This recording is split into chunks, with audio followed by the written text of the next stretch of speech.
Vamos, Bien. continuamos. Pues, Gracias.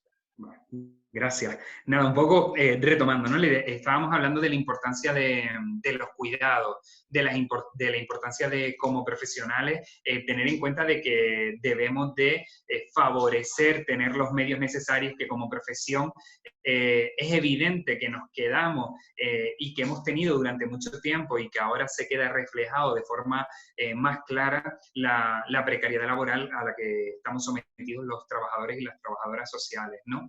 Por eso les decía, esto es una situación en la que, pues, debemos de unirnos y dar ejemplo de la fuerza que podemos tener como colectivos, ¿no? Si una de las cosas he descubierto a lo largo de mi trayectoria profesional es que a los compañeros y compañeras de trabajo social lo que nos falta es más unión entre nosotros y nosotras, más sentimiento de colectividad, más sentimiento de formar parte de algo que va más allá de yo soy trabajador social en Gran Canaria, tengo un compañero trabajador social en Madrid, otro en Bolivia, otro... Unámonos como colectivo.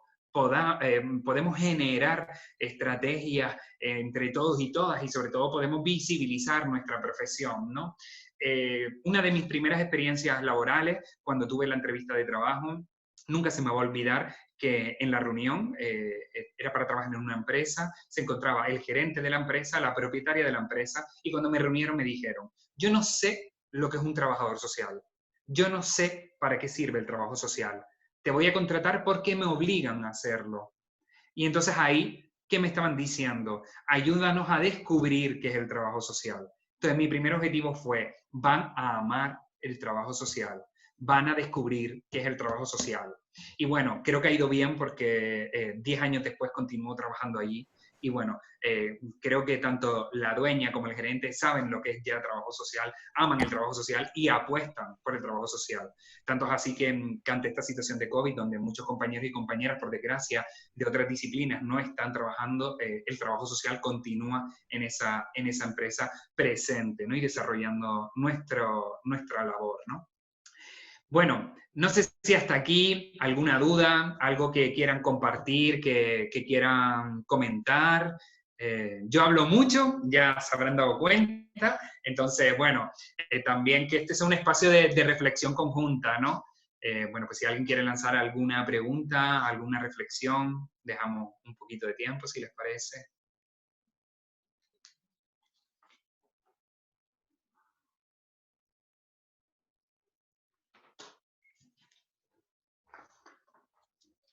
Vale, si no, pues continúo, ¿no? Bueno, yo quería compartir en este siguiente punto algunos aprendizajes, reflexiones que considero que como profesionales del trabajo social podemos tener ante esta situación, ¿no? Yo siempre intento y considero que esta es una actitud que debemos de tener desde el trabajo social, no porque sea una actitud personal, sino porque ha de ser una actitud propia de nuestra profesión, es el entender o el descubrir qué posibilidad hay en la situación en la que nos encontramos. Muchas veces yo cuando estudié trabajo social en la universidad, a lo que se me educó era a detectar necesidades, qué necesidades tenían las personas, qué necesidades tenían las comunidades, qué necesidades tenía la sociedad, qué necesidades tenían los colectivos. Y un día generamos la reflexión de, pero bueno, además de necesidades, las personas tendrán posibilidades, potencialidades, capacidades, ¿no? Pues en esta situación, en este momento, ¿cuáles considero yo que son los aprendizajes o las reflexiones que nos está regalando en esta situación dramática el COVID-19, en relación evidentemente al trabajo social? La primera, el trabajo social es una profesión esencial, que está no en primera línea, sino en trinchera. Pero esto no lo tenemos que creer nosotros y nosotras. Si no somos capaces de entender que somos una profesión esencial, no le van a dar el valor que tiene a nuestra profesión. Si nosotros y nosotras cuando transmitimos qué es esto del trabajo social, no tenemos pasión, no tenemos conocimiento, no tenemos sustento teórico, no tenemos reflexión sobre qué es nuestra profesión, vamos a perder el valor que tenemos como profesión y como profesionales. El trabajo social es esencial.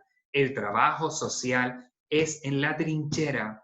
Durante muchos años se nos ha echado en cara esto más desde aquí, no conozco si es también la realidad de ustedes, que el trabajo social está alejado de la población, que el trabajo social se ha ido a los despachos, se ha ido a los papeles, se ha ido a la burocracia, ¿no? Y que por eso han surgido nuevas figuras como los educadores, las educadoras sociales, los integradores, las integradoras sociales, los monitores, las monitoras, porque el trabajo social es más un trabajo de oficina y aquellas personas que no quieren hacer un trabajo de oficina, sino que quieren estar más en relación con la población, entonces estudian educación social, integración social, monitor, monitora o animador, animadora sociocultural.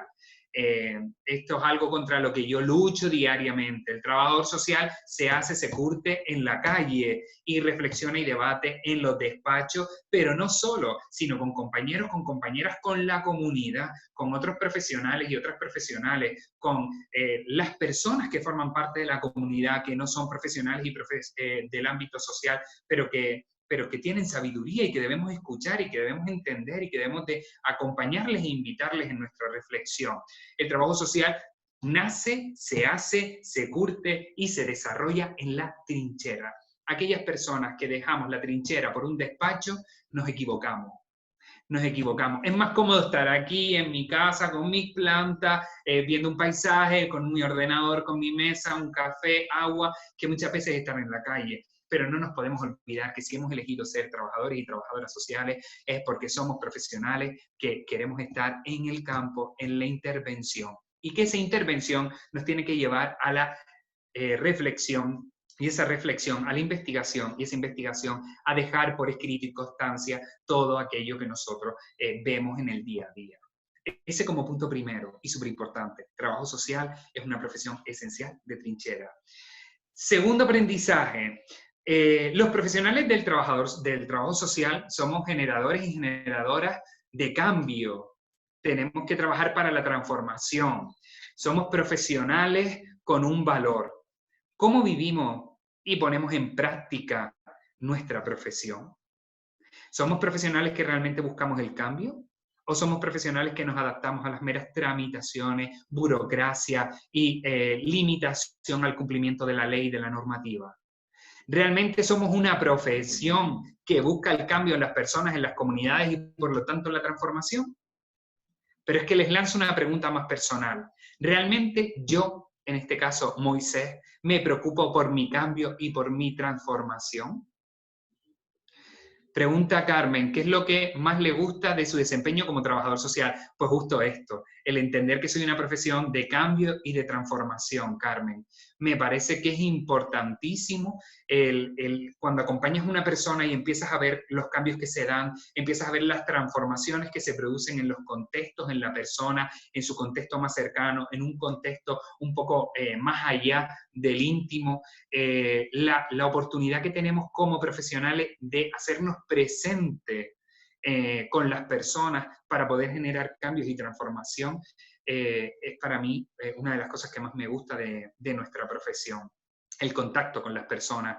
No me entiendo como trabajador social sin entrar en contacto y sin tener esa posibilidad de conexión permanente con otros y con otras, ¿no? Es importantísimo para mí. Y por eso les planteo cómo nosotros ponemos en marcha esta profesión del trabajo social, si la ponemos en marcha como generadores de cambio y de transformación, ¿no? La cantidad de espacios donde como profesionales podemos estar presentes y no estamos muchas veces porque no conocen cuál es nuestra función, no estamos muchas veces porque ni siquiera nosotros y nosotras somos conocedores y conocedoras de que podemos trabajar ahí. Podemos trabajar en empresas privadas, podemos trabajar en administraciones públicas, podemos trabajar en ONG, podemos trabajar en la docencia, podemos trabajar en investigación, podemos trabajar en muchísimos ámbitos. No nos limitemos, no nos limitemos. Entendamos que somos una profesión diversa, que somos una profesión plural y que en todo lugar donde sea necesario, que es necesario en todos los espacios, el cambio y la transformación, es posible y es necesario la presencia del trabajo social, ¿no? Me pregunta Carmen, ¿qué podría decirnos como consejo a los estudiantes de trabajo social sobre cómo cumplir nuestro rol en el futuro? Se los comentaré, ¿no? Un poquito más adelante, Carmen. El fundamental es la formación continua, la formación constante, el preocuparnos por estar preparados y preparadas, el no olvidarse nunca de por qué eligieron trabajo social y no eligieron otra cosa, el no olvidarse nunca de cuáles son los valores del trabajo social, el entender que trabajamos para una empresa, para una institución pública, para una ONG, para cualquier organismo que tiene sus propios valores, pero no podemos olvidarnos nunca de que como profesionales tenemos un código deontológico, una ética que debemos de cumplir y que por encima de los intereses de las empresas, por encima de los intereses que puedan tener otras personas o instituciones, están primero los intereses de las personas con las que trabajamos. No podemos vulnerar o contribuir al que se vulneren los derechos. Cierto es que en muchas ocasiones queremos reivindicar o hacemos denuncia o sabemos que se está llevando a cabo una mala praxis profesional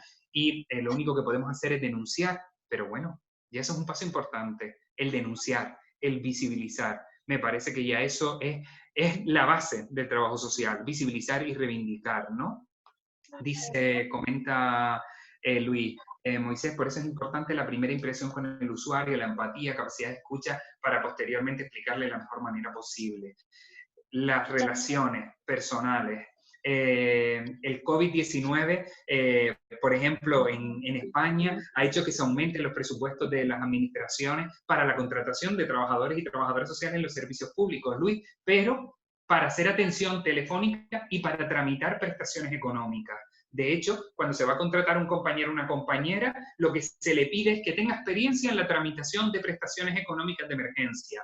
Y me pregunto yo, ¿y la relación de ayuda? ¿Y el escuchar a la persona que llama y está en una situación de precariedad, en una situación de riesgo, de exclusión, de vulnerabilidad? Esto nomás acabas ya tu tarea. Yo puedo ser muy bueno en la tramitación, pero si cuando alguien me llama, lo único que tengo como preocupación es que me envíe la documentación, tramitar la documentación, no voy a poder acoger a la persona desde una actitud empática, no voy a poder hacer una escucha activa para poder darle una respuesta empática a la situación que está viviendo. La relación de ayuda es fundamental y es fundamental en este momento y va a ser fundamental cuando salgamos de esta situación. La cantidad el impacto emocional que están viviendo todas estas personas que se encuentran en casa aisladas, que están viendo cómo cae su economía, que están viendo que no pueden pagar, que no tienen para comer, que no tienen para sobrevivir, el impacto emocional de perder a un ser querido y no poder despedirse. O el otro día me comentaba una amiga de Ecuador que 3 días estuvo fallecida su abuela en casa sin poder retirar el cuerpo. Este impacto emocional, este duelo, ¿cómo lo vamos a acompañar si mi preocupación es solo tramitar ayudas de emergencia? No, no podemos olvidarnos de que está también la relación de ayuda, sin quitar importancia, evidentemente, a las ayudas de emergencia que pueden ser necesarias para evitar situaciones mayores de vulnerabilidad, pero no podemos olvidarnos de la importancia del equilibrio de estos dos aspectos, ¿no? Trabajo social independiente, factible, pregunta Rosa Ruiz. No sé si cuando te refieres al trabajo social independiente te refieres al ejercicio libre de la profesión. Licenciada, entiendo que sí, que se refiere al cómo podemos trabajar por forma propia, ¿no?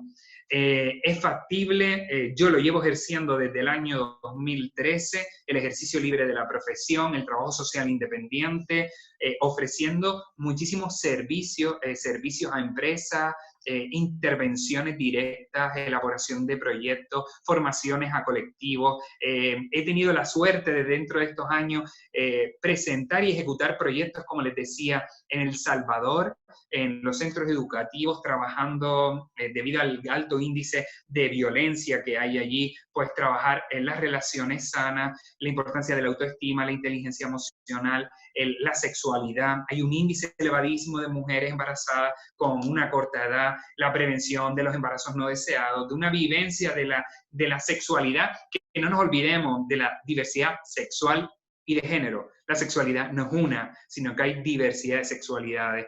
Proyectos en El Salvador, en Perú, trabajamos desarrollo comunitario en las comunidades de Chorrillo, el ejercicio, el trabajo social independiente, licenciada, es factible, es una riqueza, es un despliegue que está haciendo el trabajo social y para nada es el enemigo o lo contrario al sistema público o al desarrollo de un sistema de servicios sociales. El trabajo social independiente enriquece, nunca resta, aporta, suma, nunca va a ser el enemigo del trabajo social público, para nada, ¿no? A mi criterio, ¿cuáles son las cualidades y condiciones de un trabajador social? Bueno, yo considero que las cualidades y condiciones de un trabajador social pues son las que aporta cada persona. Cada persona somos una riqueza y aportamos nuestro ser a la profesión del trabajo social. Eso no quiere decir que ese ser tenga que ser educado, entrenado y que tenga que ser formado.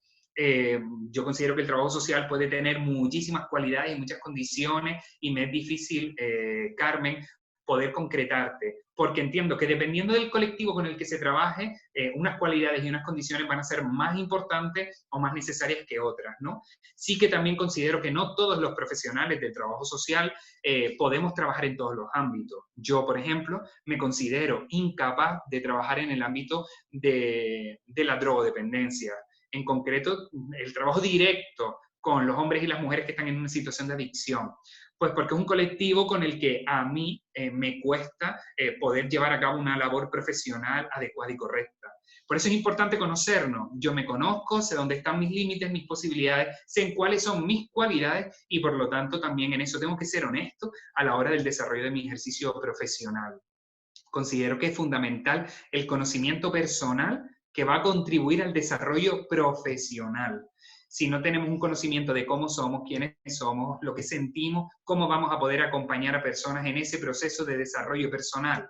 Si yo no sé identificar más allá de mis emociones, si estoy bien o estoy mal, si yo no sé si tengo ira, enfado, entusiasmo, euforia, ¿cómo yo voy a acompañar a otras personas, a comunidades, a colectivos, a identificar su sentir para poder gestionarlo y para poder trabajarlo de manera adecuada? Es muy complicado.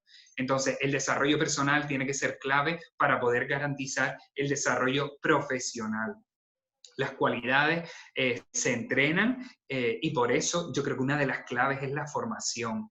Y esto, en relación a lo que preguntaba, a la pregunta que me hacía la licenciada doña Rosa, es una de las claves del ejercicio libre, del trabajo social independiente, el desarrollo personal y el desarrollo profesional. Y esto solo es con formación y experiencia.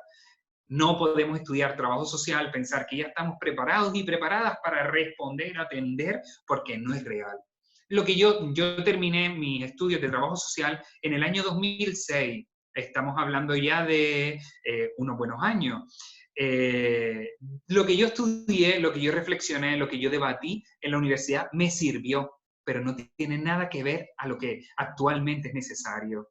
Las personas somos cambiantes, las sociedades son cambiantes, los contextos son múltiples, diversos, se enriquecen constantemente. No podemos quedarnos atrás con la formación de la universidad. Cuando se hablaba en mi época de lenguajes como personas con minusvalía, o en vez de hablar de personas con discapacidad, o incluso en la actualidad que está el debate de personas con discapacidad o personas con diversidad funcional. Yo defiendo el término discapacidad intelectual. Yo he trabajado muchos años y continúo trabajando, formo parte de una red del Observatorio de Derechos de las Personas con Discapacidad Intelectual tuteladas en España, ¿no?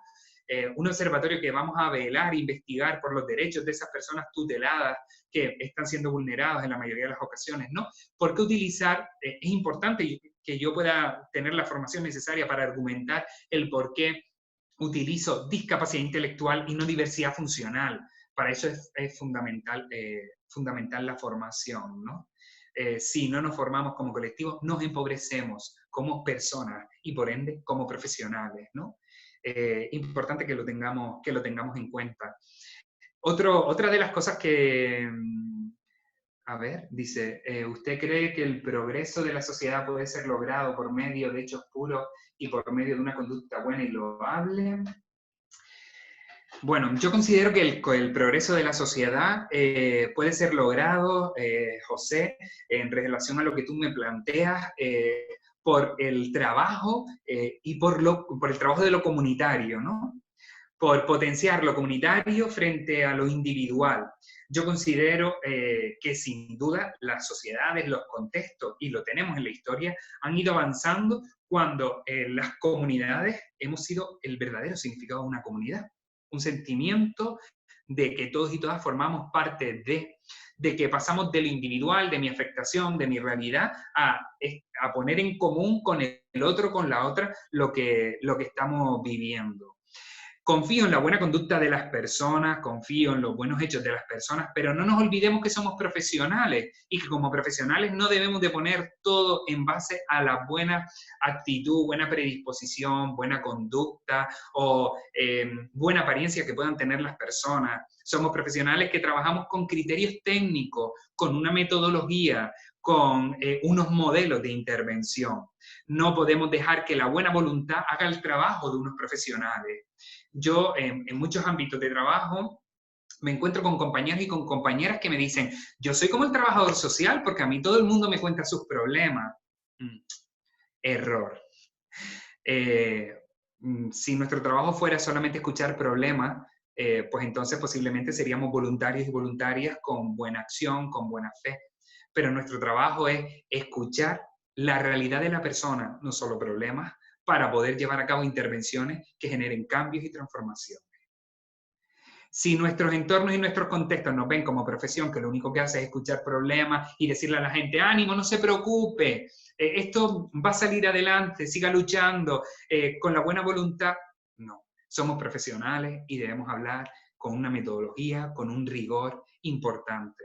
Cuando trabajamos con las personas, debemos de saber qué modelos de intervención estamos desarrollando y por qué desarrollamos ese modelo de intervención y no desarrollamos otros modelos de intervención. Yo que soy fiel defensor del modelo de la atención centrada en la persona, cuando trabajo, tengo que ser consciente de por qué lo estoy utilizando, qué derechos defiende este modelo, qué valores son las bases de este modelo. Y cuando yo estoy trabajando con las personas y escuchando a las personas, además de mi predisposición, mi buena voluntad, tengo que saber que tengo un modelo teórico que me va a servir para poder llevar a cabo una intervención posterior. Creo que eso es fundamental. Fundamental junto a esto que les decía de abandonar los individualismos y volver a tejer redes comunitarias que nos ayuden a transformar los contextos en los que nos encontramos. Que pongamos freno al yo, que pongamos freno a la pandemia, al virus, para darle pie, para impulsar lo común, lo posible, los contextos donde todos y todas nos encontramos, ¿no? Pero para eso es súper importante tener un compromiso personal con las personas con las que vivimos, con las personas con las que trabajamos y con las personas para las que trabajamos. No nos podemos olvidar, trabajamos para las personas. A mí me puede pagar una empresa, una institución, pero mi objetivo final es la mejora de las personas con las que estamos, ¿no?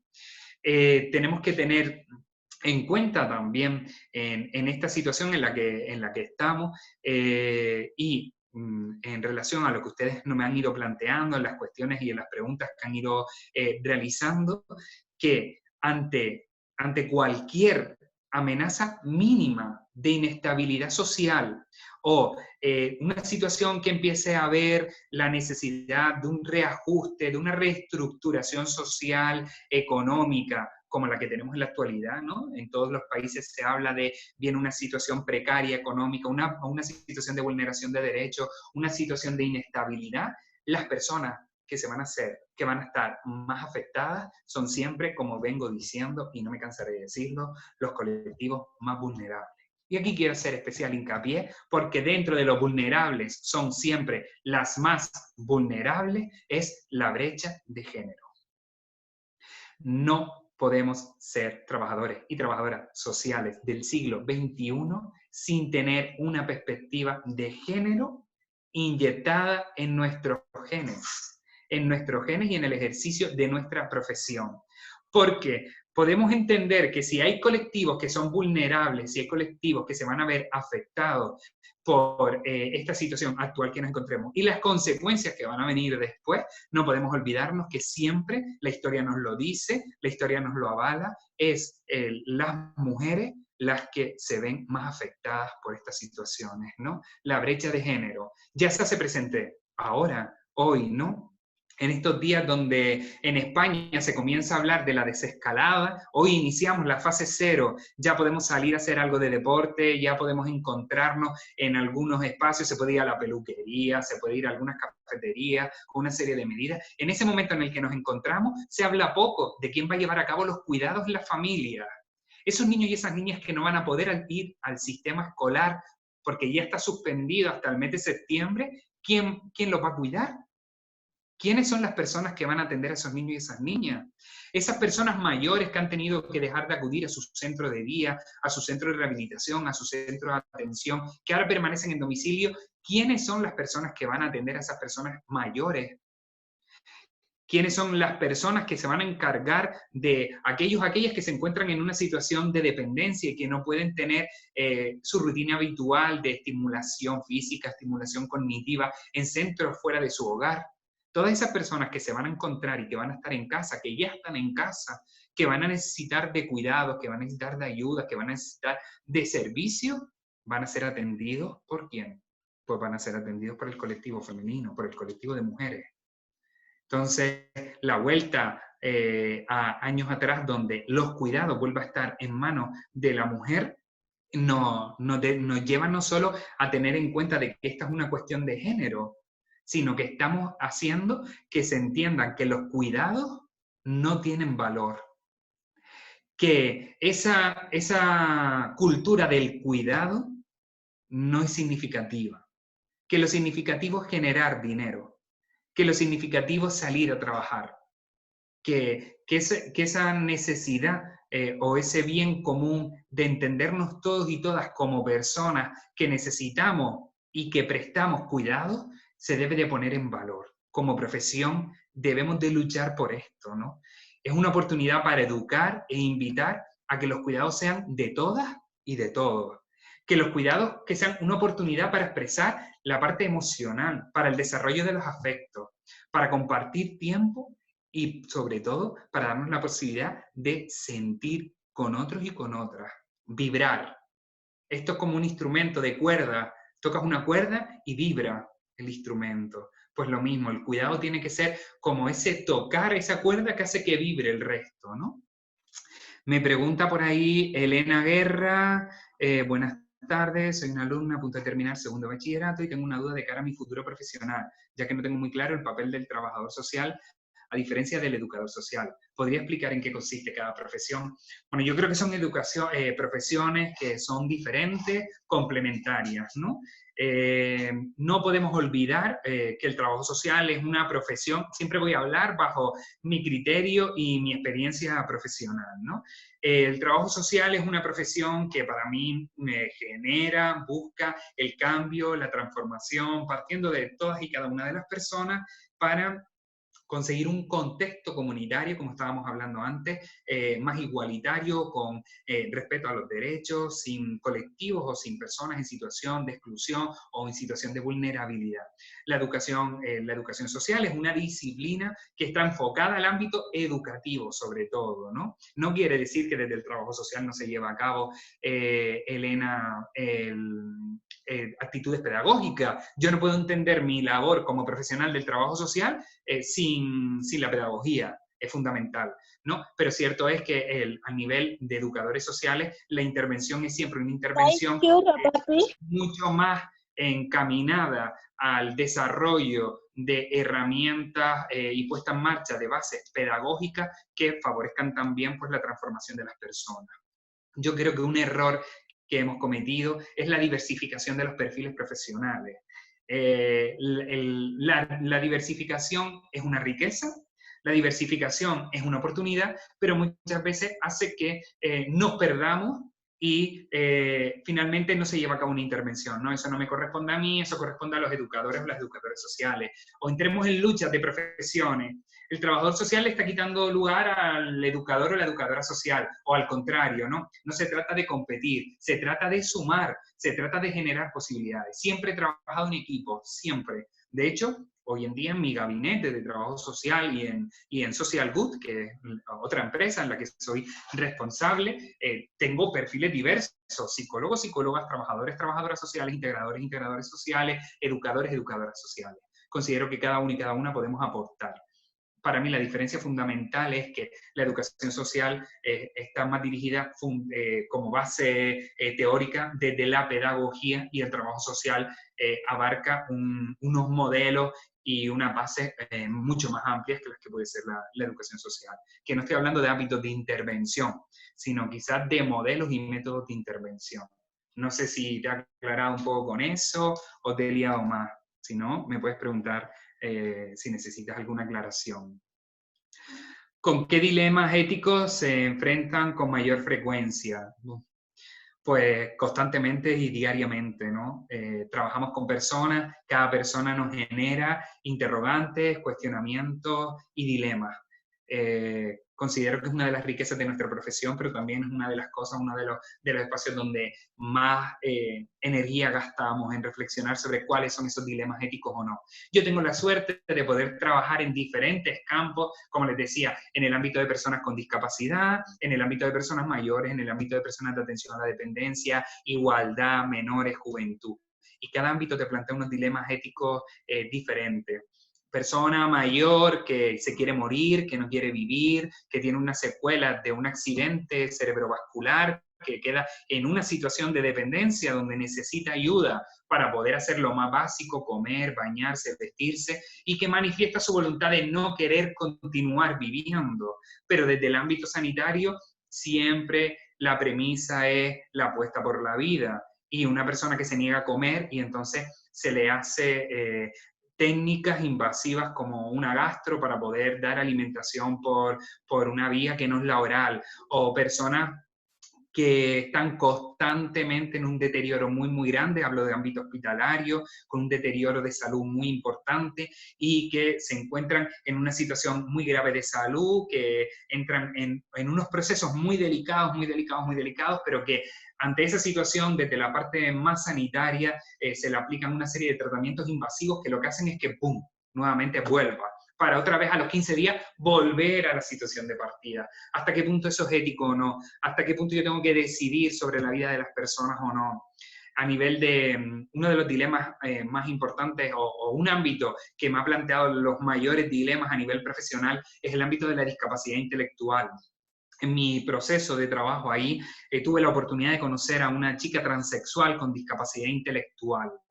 Claro, imagínense, una persona discapacidad intelectual menor de edad, transexual, que encima se encontraba en el sistema de protección de menores del Estado, porque se entendía que la situación en su casa no era la adecuada y se había llevado a un hogar de protección.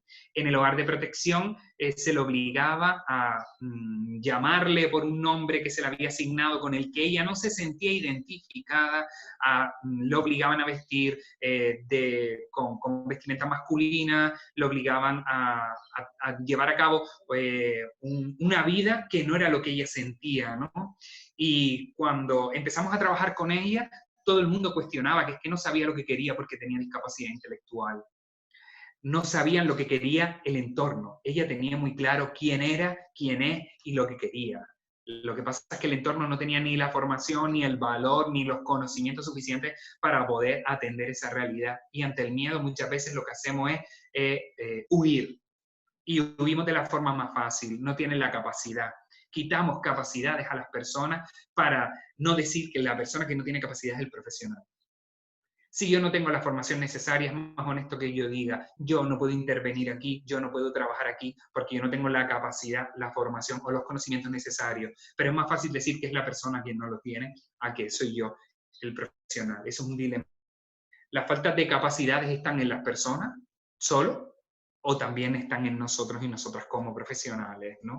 Dilemas éticos infinitos, ¿no? Creo que tenemos una profesión que nos hace estar en constante cuestionamiento de todo aquello que hacemos. Y gracias, porque si no nos convertiríamos en personas que vamos ejecutando según mi criterio, según mi pensamiento, según mi forma de entender y de relacionarme con el entorno. Y eso sería un empobrecimiento y sobre todo una pérdida para las personas con las que trabajamos, porque al final no estamos entendiendo y atendiendo su realidad, sino que estamos atendiendo y entendiendo mi realidad personal. sin duda, ¿no? Esos son algunos de los dilemas éticos con los que me he ido encontrando. Las ayudas, cuando trabajé en Cáritas, dábamos ayudas de alimentos de emergencia. ¿Durante cuánto tiempo se puede mantener esas ayudas? Son ayudas de emergencia, por lo tanto, habían familias que llevaban 5 años recibiendo la ayuda de emergencia. Es que hay situaciones que ya no son de emergencia, sino que entonces son crónicas. Entonces habría que buscar otro tipo de alternativa. ¿Le quitamos los alimentos? ¿Le dejamos los alimentos? ¿Qué decisión tomamos ahí, no? Pues claro, de ahí tienen que surgir decisiones que tienen que ser fruto de la reflexión y del compartir. Y vuelvo a lo que dije antes, no del compartir del criterio del profesional, sino a compartir entre todas las personas que forman parte, voluntariado, en este caso de Cáritas, profesionales y profesionales de otros ámbitos que no sean Cáritas, incluso con las propias personas. La reflexión. Me estoy planteando que usted lleva 5 años viniendo a buscar una ayuda de alimentos que se supone que es de forma puntual para una emergencia. ¿Qué podemos hacer? Porque esto no tiene sentido. No demos por hecho que la persona es incapaz para poder decidir y no demos por hecho que la persona no va a ser honesta a la hora de decir, pues considero que es hora de tomar otro tipo de medidas, ¿no? Demos la capacidad, la oportunidad a la persona de entender que son adultos y adultas, de que tienen todos sus plenos derechos y capacidades para poder tomar decisiones acerca de su vida y acerca de su realidad. Esto es muy importante a la hora de enfrentar los dilemas éticos que puedan surgir. En mi opinión, ¿qué derechos humanos se están vulnerando en esta pandemia? Bueno, pues entonces yo creo que habría que pedirle al licenciado Don Luis que nos dé 4 horas más, pero infinidad de derechos humanos se están vulnerando ante esta pandemia, ¿no? El hecho de que en algunas comunidades autónomas de España, se llegó a plantear que aquellas personas mayores de 80 años no podían ingresar en la UCI. ¿Pero qué criterio es ese? Por tener 80 años ya estoy condenado a morir y a lo mejor tengo un estado de salud mejor que el que puedo tener yo que tengo 35 años. Entonces, ¿por qué yo tengo derecho a una UCI por haber nacido en el año 85 y mi abuela que nació en el 35 no tiene derecho a una? Es que es un criterio, es una vulneración de los derechos, una vulneración al derecho a la vida.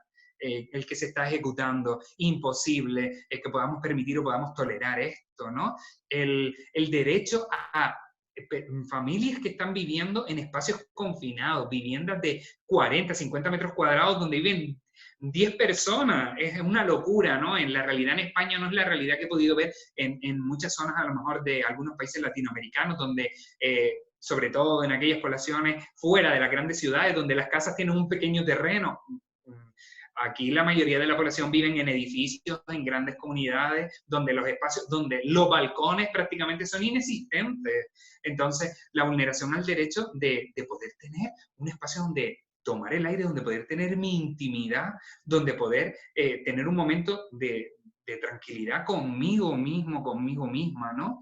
Es otra de las vulneraciones de los derechos de todos esos niños y esas niñas que han sido parados sus estudios, su desarrollo académico, porque o entendemos que todas las personas tienen derecho a internet, todas las personas tienen derecho a wifi, todas las personas tienen derecho a un ordenador, o acceso a una tablet. No es así.